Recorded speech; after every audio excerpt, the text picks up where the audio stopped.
خب نوبت میرسه به 120 ثانیه با ایمیل های شما عزیزان. دوست عزیز ABC کلیپ گاوها میفهمند اما بسیجی نمیفهمد بسیار جالب بود، مورد استفاده هم قرار گرفت، دستون در نکنه. سیاوش عزیز تصاویر ارسالی از جمله روحانی مارمولک به دستمون رسید، همشون جالب بودن و به صورت مناسب ازشون استفاده میکنیم. دوست گرامی هما صالحی و همینطور سردار آزادی تصاویر ارسالیتون به قسمت مربوطه تحویل داده شد که استفاده بکنن. بهروز از ارومیه توضیحات دقیق در مورد ماجرای دریاچه ارومیه به دستمون رسید، ممنونیم.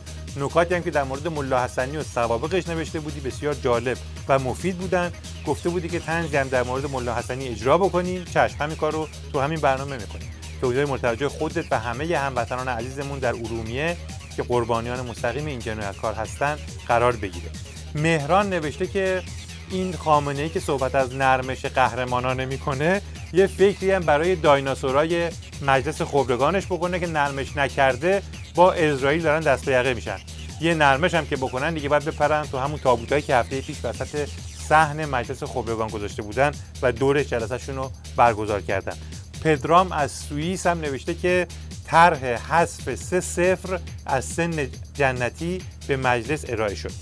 دوست گرامی ملیحه نوشتن که به خصوص بعد از داستان نرمش که اسم مستعار جام زهر برای خامنه‌ای، استراتژیست های نظام بایستی جمع بشوند و به عنوان دارو 3 بسته خاک برایش تجویز کنند که هر 8 ساعت بریز از روی سرش، ولی باز هم فایده ندارد. مهدی عزیز از استان مرکزی طنز قشنگ بسیجی دوگانه سوز به دستمون رسید، حتما به شکل مناسب استفاده می‌کنیم. چند ثانیه باقی مونده رو هم اختصاص بدیم به شعری از دوست عزیزی که با اسم مستعار بچه بندر امضا کرده.